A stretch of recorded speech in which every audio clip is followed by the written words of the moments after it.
El mensaje de hoy lo he titulado Nuestro Padre que está en los cielos. Y si conocemos el modelo de oración que el Señor enseñó a sus discípulos, conocido como el Padre Nuestro, podría suponerse que voy a hablar acerca de la oración, pero no. Hoy no quiero hablar de la oración. Hoy quiero hablar de nuestro Padre que está en los cielos. Para intentar que le lleguemos a conocer un poquito mejor. Porque siendo como somos sus hijos, cuanto más y cuanto mejor conozcamos a nuestro Padre, mejor podremos tener relación con Él. Se han hecho diferentes estudios entre las iglesias cristianas y se ha llegado a la conclusión que es muy frecuente que los cristianos que padecieron una mala relación con su padre biológico o adoptivo, les resulta más complicado y más difícil relacionarse con Dios, dado que Dios se relaciona con nosotros como un padre. Pero esto no tiene por qué ser necesariamente así. De hecho, la semana pasada estuvimos viendo cómo Isaí, el padre de David, rechazó y menospreció a su hijo David, y sin embargo David tuvo una buena relación con Dios. Pero esto fue así porque David, en la soledad del campo, cuando él pastoreaba las ovejas de su padre, derramaba su alma en la presencia de Dios y entraba en intimidad con Dios. Por lo que Dios derramaba su aceite y su vino sobre las heridas que el corazón de David tenía. Cuando David se iba con las ovejas de su padre, se refugiaba en Dios y allí, a solas con Dios, aprendió a relacionarse con Dios. Y Dios se manifestaba a David de muchas maneras, una de las cuales era por medio de la protección que Dios le brindaba. Por eso cuando David tuvo que enfrentarse a Goliat, él no tuvo temor, porque sabía que su padre lo cuidaba y lo protegía. Él había experimentado la protección de Dios cuando él, siendo un joven, era capaz de derrotar a leones y a osos para proteger las ovejas de su padre.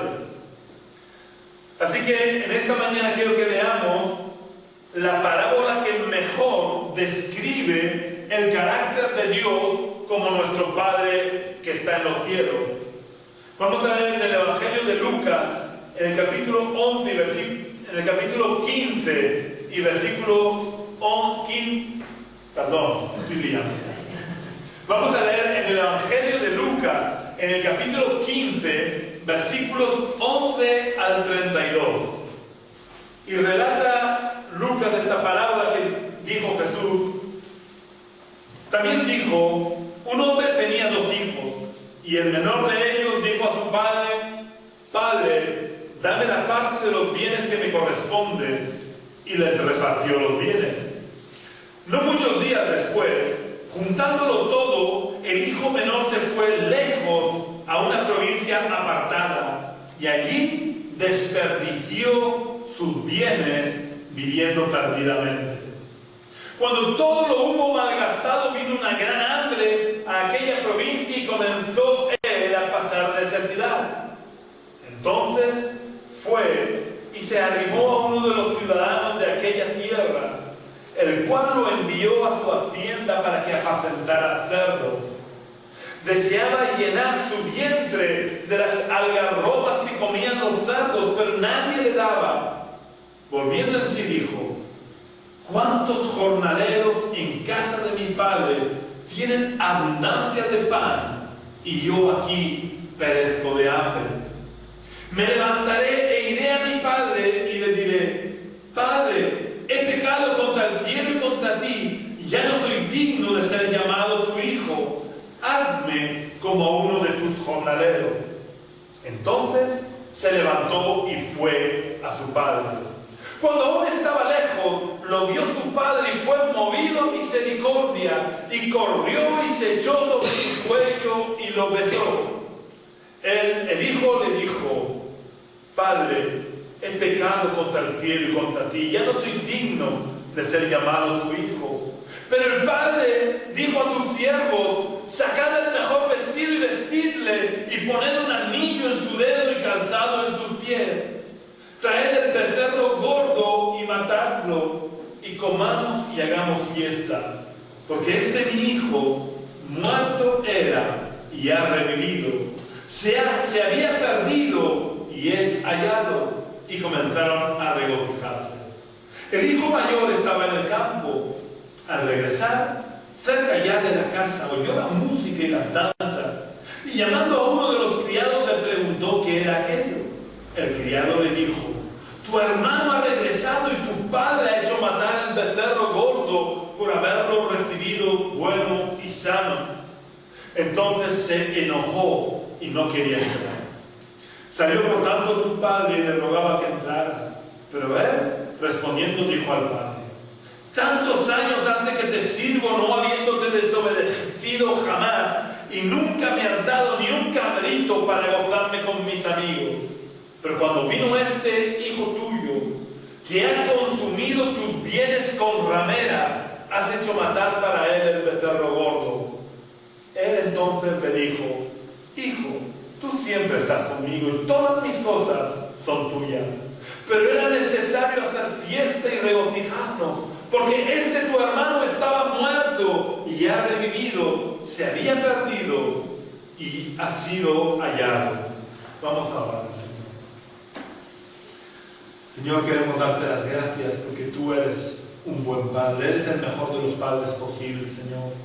Gracias porque tú estás con nosotros, porque tú nos guardas, nos proteges. Porque como la gallina, Señor, quiere guardar a sus polluelos bajo sus alas, así quieres tú guardarnos, Señor, para protegernos del enemigo. Oh Dios, yo quiero pedirte que en esta mañana tomes control de mis pensamientos. Oh Padre, que pueda llevar mis pensamientos cautivos a la obediencia a Cristo y que tú puedas hablar a través de mí, Señor. Yo te suplico, Señor, que tú hables a través de mí. Te pido, Señor, que tú prepares la tierra de nuestros corazones para que podamos recibir tu palabra y tu palabra pueda producir fruto al 100 por uno, Señor. Y por la autoridad del nombre de Jesús, yo reprendo todo espíritu inmundo, reprendo todo espíritu que quiere impedir que tu palabra sea recibida, reprendo los pájaros del maligno que quieren comerse tu semilla, reprendo toda obra perversa de las tinieblas en el nombre de Jesús. Declaro este lugar bajo la unción de tu Santo Espíritu y te pido que tu Espíritu vivifique tu palabra en nuestros corazones. Amén. Amén. El otro día escuché a un hermano que muy acertadamente decía que esta parábola la habían titulado mal.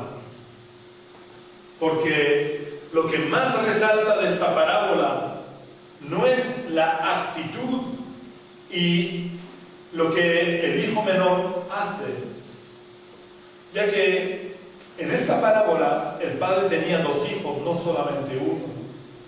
Y lo que más sobresale de esta parábola no es la actitud de los hijos, sino que lo que más sobresale es la actitud del padre, por lo que esta parábola debería de llamarse la parábola del padre.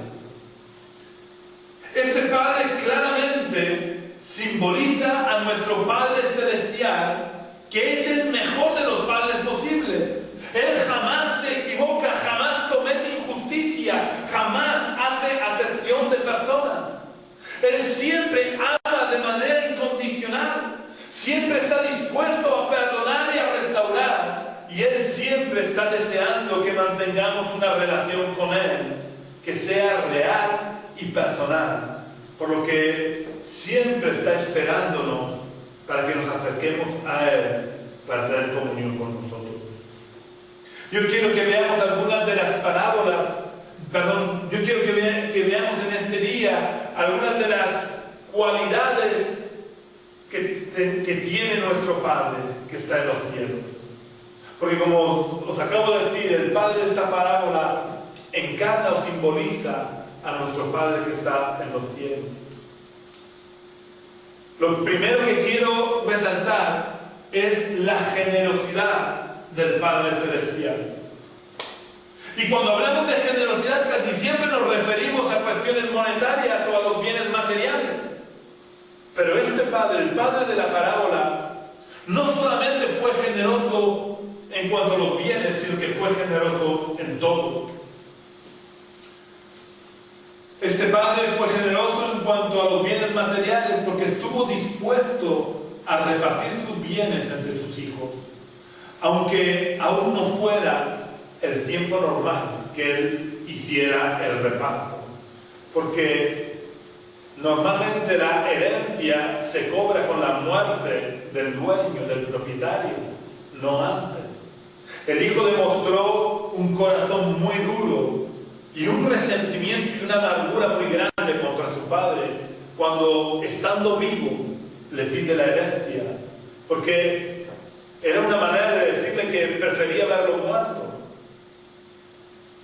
Pero a pesar de que no era el tiempo, al padre no le importó repartir todos sus bienes entre sus hijos. Esta generosidad del padre contrasta con la tacañería y la avaricia de su hijo mayor, que no había querido gastar nada de lo que el padre le había dado. Es curioso que, y esto lo hacemos muchas veces, que nuestros pecados los proyectamos en otros. Y el hijo mayor, que era un tacaño y no se había querido gastar nada con sus amigos de lo que era su herencia, le recrimina al padre el que sea generoso con su hijo pequeño.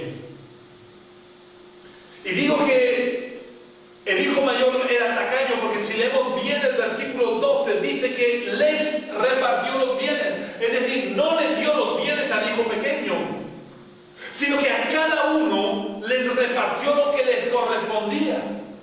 Luego el hijo mayor tenía cabritos de sobra para haber podido matar uno de sus cabritos para hacer fiesta con sus amigos. Si no lo había hecho, era porque él era un tacaño. No era la culpa del padre. Este contraste ocurre también con mucha frecuencia entre los cristianos. Dios nos lo ha dado todo. Nos ha dado incluso la vida de su hijo, de su único hijo. Dios nos ha dado todas sus bendiciones. Dios nos ha dado promesas. Dios nos lo ha dado todo. ¿Y cuántos cristianos se ofenden porque se les pide el diezmo? Y no quiero entrar a valorar si el diezmo es nuevo testamentario o no. Suponiendo que no tengamos la obligación de darlo, de todas maneras, contrasta que no seamos capaces de darle el 10% de lo que Él nos ha dado primero. Pero aparte Dios nos lo ha dado todo, nos ha dado lo mejor.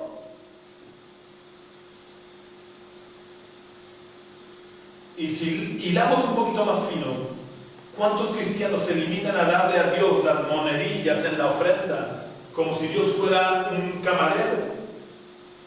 Cuando Dios realmente les está dando el trabajo, les está dando la salud para poder trabajar. Y les ha dado todos los bienes que tienen. Dios siempre nos dedica el tiempo necesario. Podemos acudir a Dios siempre que lo necesitemos. Siempre está pendiente de nosotros. Siempre está atento a la voz de nuestra oración. Pero nosotros, ¿cuánto tiempo estamos dispuestos a dedicarle a Él? Vemos cómo contrasta la generosidad de Dios con nuestra tacañería en todos los ámbitos de nuestra vida. Dios nos dedica toda la atención que necesitamos, pero ¿cuánta atención le dedicamos nosotros a Dios? Y podría seguir poniendo muchos ejemplos más de contraste, pero creo que con esto es suficiente para que nos demos cuenta de lo bueno que es Dios, lo generoso que es Dios y lo tacaño que somos nosotros. Y ya digo, no me refiero solo a cuestión monetaria, que eso al final es quizás solo una anécdota, pero que en gran parte refleja lo que hay en nuestro corazón. Hay muchísimos contrastes en nuestra vida con Dios. El que leamos la parábola del hijo pródigo, que es una de las parábolas más bonitas que relató el Señor Jesús y está considerado como una obra maestra de la literatura del primer siglo. No es para que digamos qué historia tan bonita. Cuando leemos la parábola del hijo pródigo es para que nos la apliquemos a nuestras vidas. A lo mejor nosotros no nos hemos ido a vivir perdidamente, pero sí tenemos los contrastes de esto que estoy diciendo. Debemos de buscar la aplicación de la palabra de Dios a nuestra vida y no quedarnos con que, uy, qué mensaje más bonito, qué palabra más bonita, qué relato más bonito. Dios ha permitido que su palabra haya llegado hasta nuestros días porque tiene el propósito de que nosotros incorporemos esa palabra a nuestras vidas y lleguemos a vivir de verdad la palabra de Dios. Tenemos que aprender de las actitudes incorrectas de los dos hijos para aplicárnoslas a nuestra vida, a nuestra cultura, a nuestro entorno y evitemos tener sus actitudes en cualquier área de nuestra vida. Y debemos de aprender también del Padre, de las actitudes del Padre para aplicarlas a nuestra vida.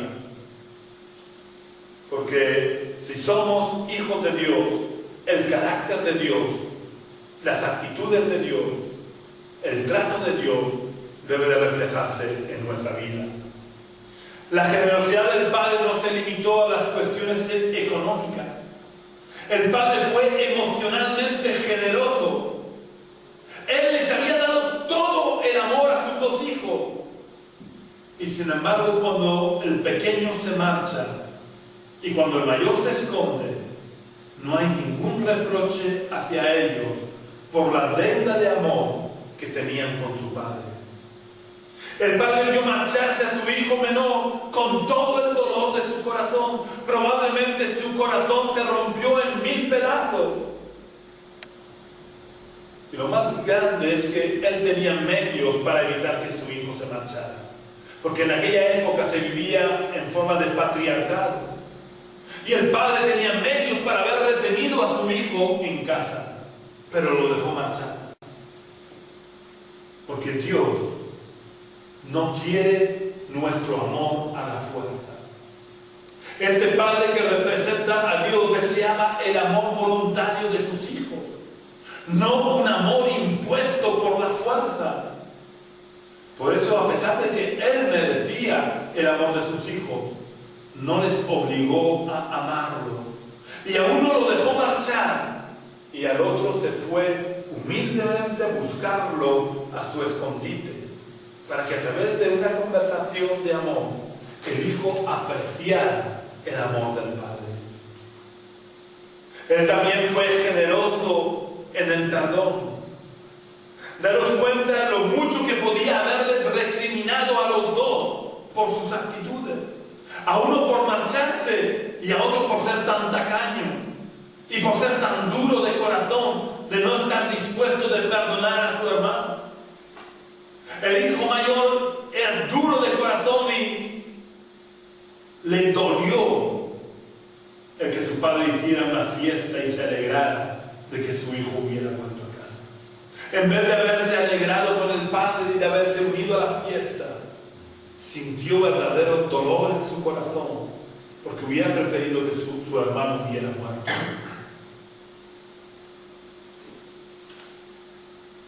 Pero el padre los amó y en vez de recriminarles su pecado, sus actitudes malas, los trató con amor y los restauró. Otra cualidad que podemos ver en esta parábola acerca del padre es que el padre es paciente. Desde que se marchó el hijo menor, el padre siempre estuvo esperando que su hijo regresara. El padre nunca se cansó de esperar porque amaba a su hijo y deseaba tener una relación con él. El padre deseaba que su hijo volviera y restaurar su relación con él. Como hemos estado viendo en los discipulados, el Padre busca tener una relación con cada uno de nosotros que sea real y personal. Dios cada día desde temprano está esperándonos en la sala del trono para ver si acudimos a Él. Por eso lo mejor que podemos hacer por las mañanas al levantarnos es entrar en la presencia de Dios y mantener una relación con Él.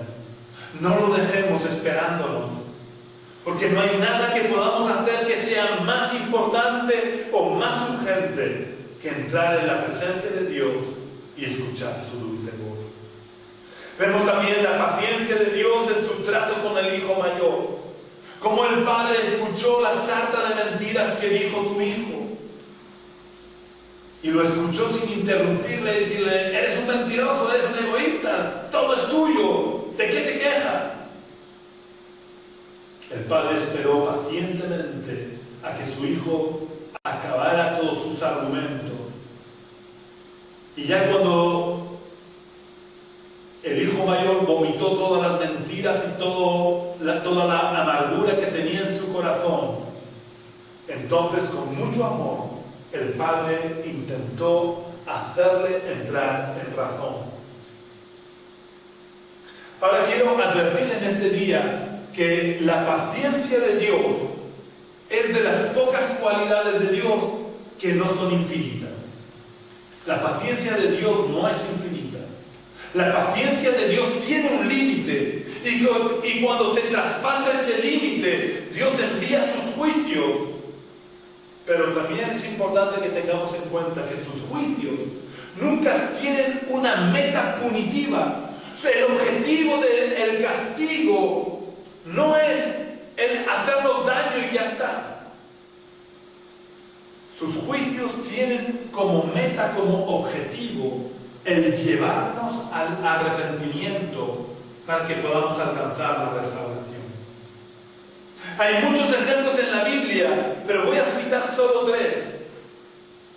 En tiempos de Noé, Dios soportó con paciencia cómo la maldad de los hombres iba en aumento, hasta que llegó un punto en que la maldad de los hombres alcanzó el límite de la paciencia de Dios. Así que Dios escogió a Noé y le dice que construya un arca. Y una vez que el arca fue terminada, una vez que Noé, su esposa, sus 3 hijos y las esposas de sus 3 hijos entraron en el arca, y una vez que Dios introdujo todos los animales en el arca, Dios aún manifestó su paciencia con los seres humanos de aquella época, dejando la puerta del arca abierta por 7 días. Una semana se prolongó la misericordia y la paciencia de Dios. Pero cuando se cumplió el plazo, Dios cerró la puerta. Y ya no hubo posibilidad de arrepentimiento. El juicio de Dios vino sobre la tierra. El otro ejemplo que quiero que veamos es el de los pueblos cananeos que habitaban lo que actualmente conocemos como Palestina. Los pueblos cananeos eran pueblos idólatras y malvados que practicaban los sacrificios humanos. Pero por lo que Dios le dijo a Abraham, Dios le advirtió a Abraham que su descendencia permanecería 400 años esclavos en Egipto, porque su paciencia no había llegado al límite. La paciencia de Dios se prolongó por 400 y pico de años con los pueblos cananeos.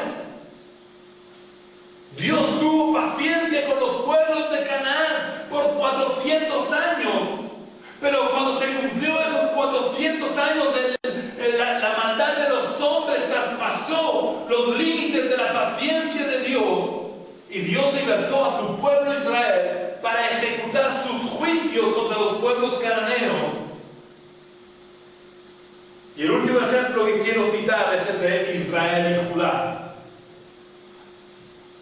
Dios les advirtió una y otra vez que si no se arrepentían de sus pecados, los castigaría enviándolos al exilio. Por muchos años, rey tras rey, generación tras generación, hicieron lo malo y no escucharon la voz de los profetas que Dios les enviaba para que se arrepintieran y para que les advirtieran del juicio que se avecinaba.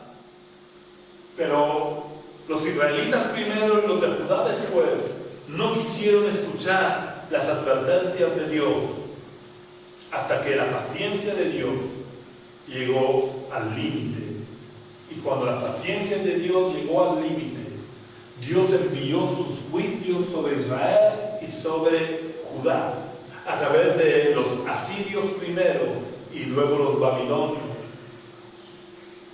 Dios, al igual que el padre de la parábola, tiene mucha paciencia y está esperando cada día que nos presentemos delante de Él para poder mantener esa relación personal y real con cada uno de nosotros.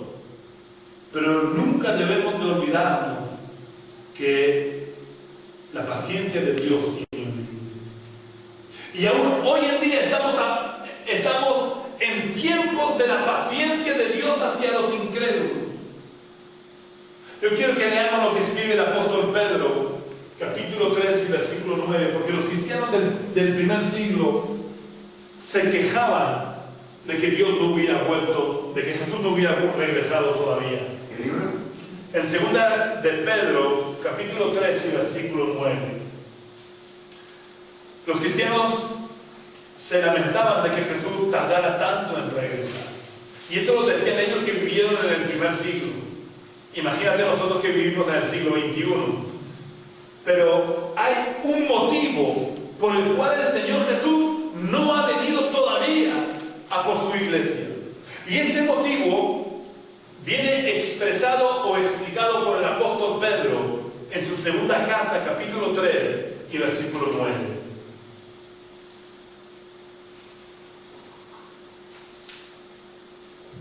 Cuando me conté de algo. El Señor no retarda su promesa, según algunos la tienen por tardanza, sino que es paciente para con nosotros, no queriendo que ninguno perezca, sino que todos procedan al arrepentimiento. ¿Cómo es el Señor? Es paciente, como el padre de la parábola. Dios quiere que todos se arrepientan y por eso no ha regresado todavía el Señor Jesús. Y su paciencia está durando ya 2000 años, más de 2000 años. Pero su paciencia llegará a terminar. Y el día que termine la paciencia de Dios vendrá el fin. Así que no esperemos a que la paciencia de Dios se agote, sino volvámonos a Él cada día y entremos cada día en su presencia, porque Dios nos está esperando con los brazos abiertos en la sala del trono. Solo tenemos que entrar. Él abrió el camino para que no hubiera ningún impedimento, para que nosotros pudiéramos tener acceso a su presencia. El padre de la parábola era también un padre de restauración, como nuestro Padre que está en los cielos es un Dios de restauración. Antes ya lo he mencionado, pero ahora lo vamos a ver con más detalle. El hijo menor se había malgastado todo lo que le correspondía. Se había ido lejos. Y se había ido lejos para escapar de la influencia del padre. Pero cuando se vio perdido, sin esperanza y sin nada, cuidando cerdos, que es de lo peorcito que le podía ocurrir a un judío, pensó entonces en volver a la casa de su padre.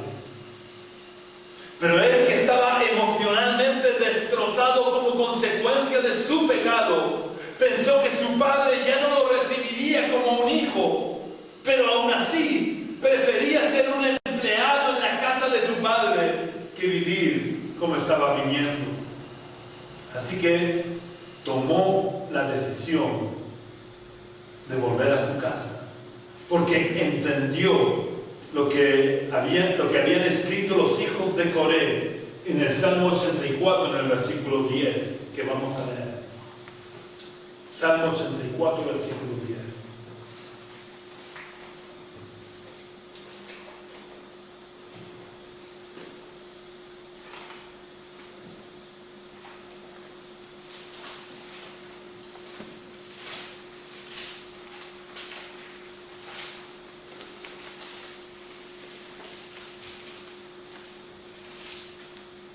Porque mejor es un día en tus atrios que 1000 fuera de ellos. Escogería antes estar a la puerta de la casa de mi Dios que habitar en las moradas de maldad. No hay nada mejor que vivir en la casa de nuestro Padre que está en los cielos. Porque bajo sus alas hay protección, bajo sus alas estamos seguros y bajo sus alas hay restauración. Y como el hijo de esta parábola conocía los salmos, entendió que no había nada mejor que vivir en la casa del Padre. No importa si era como un simple asalariado, era mejor estar en la casa del Padre como asalariado que no estar fuera de la casa de su Padre. Pero es triste que este joven, después de haber vivido tantos años con su padre, no conociera verdaderamente bien a su padre. Y pensó que quizás lo recibiría como un simple empleado. Y qué pena que muchos de nosotros, aun siendo sus hijos por muchos años, no conocemos bien a nuestro Padre. Porque no nos acercamos a Él de todo nuestro corazón para poder conocerlo en la intimidad. Y como no lo conocemos bien, no podemos disfrutar de las bendiciones y las promesas que Dios tiene para sus hijos. Siendo como somos sus hijos, nos comportamos o nos conformamos con ser los perrillos que están a los pies de la mesa en vez de comer de los manjares que Dios pone a nuestra mesa. Y nos conformamos con comer las migajas que van cayendo de la mesa. Cuando el hijo llegó a su casa, se encontró un panorama muy distinto al que él pensó que iba a encontrarse. Su padre no prestó atención a sus palabras. ¿Y sabéis por qué no le prestó atención a las palabras del hijo? Porque, como digo muchas veces, nuestra vida, nuestras actitudes hablan más fuerte que nuestras palabras. Y el simple hecho de que él hubiera vuelto a casa era prueba más que suficiente para el padre de que su hijo estaba arrepentido. Él conocía muy bien a su hijo y sabía que si no había un arrepentimiento, él jamás hubiera vuelto a su casa. Así que el hecho de volver era la manifestación de que el hijo estaba trayendo frutos de arrepentimiento. De la misma manera, cuando nosotros nos arrepentimos de nuestros pecados, tenemos que producir frutos de arrepentimiento. Y cuando tenemos estos frutos de arrepentimiento, Dios nos perdona. Pero la historia no acabó aquí.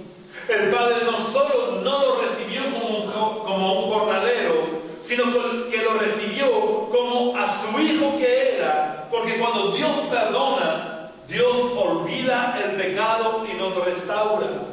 A través del profeta Isaías, creo que es, él dice que Él echa nuestros pecados a lo profundo del mar y no se acuerda más. Si nuestros pecados fueron rojos como la grana, vendrán a ser blancos como blanca lana.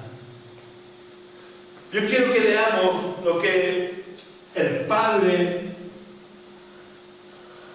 le hace a su hijo cuando su hijo vuelve. Vamos a volver a leer en Lucas capítulo 15, los versículos 22 y 23. Cuando los encontréis, por favor, leerlos. Lucas 15, 22 y 23.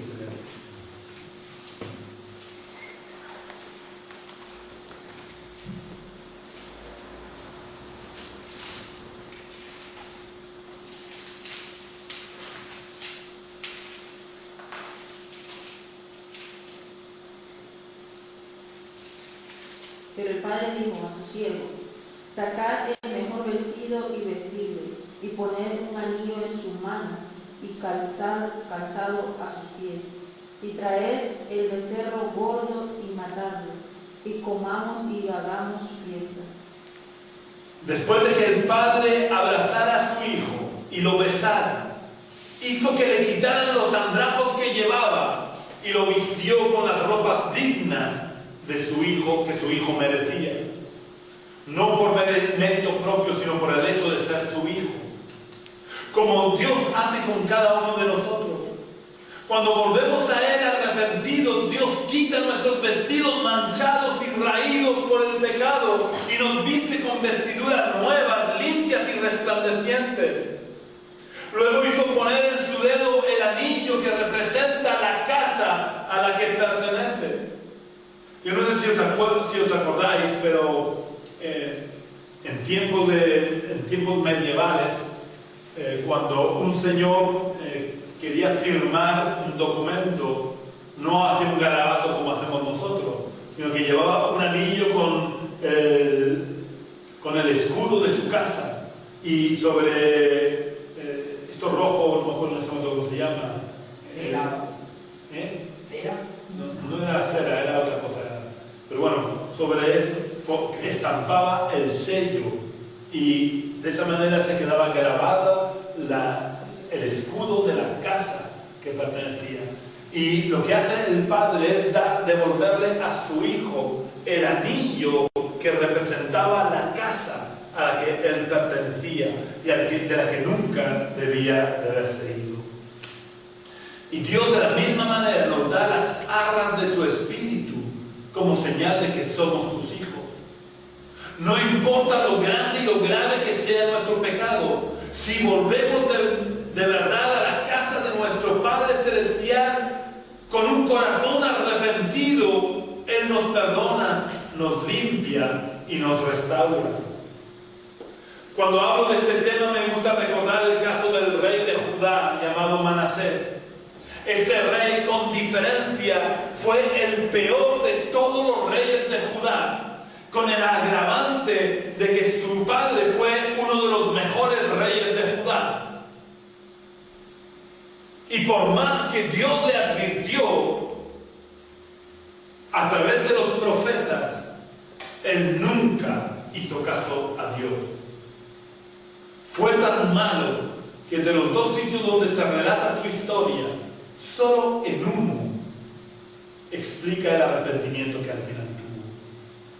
Pero el caso es que este hombre, con un corazón endurecido y malvado que derramó, llenó Jerusalén de sangre inocente. Dios le advirtió una y otra vez, y como decíamos antes, la paciencia llegó a su límite.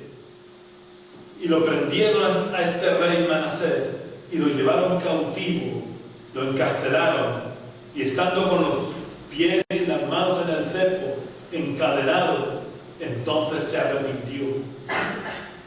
Y aunque podría parecer, bueno, claro, en esas condiciones cualquiera no se arrepiente, pero a Dios no lo podemos engañar.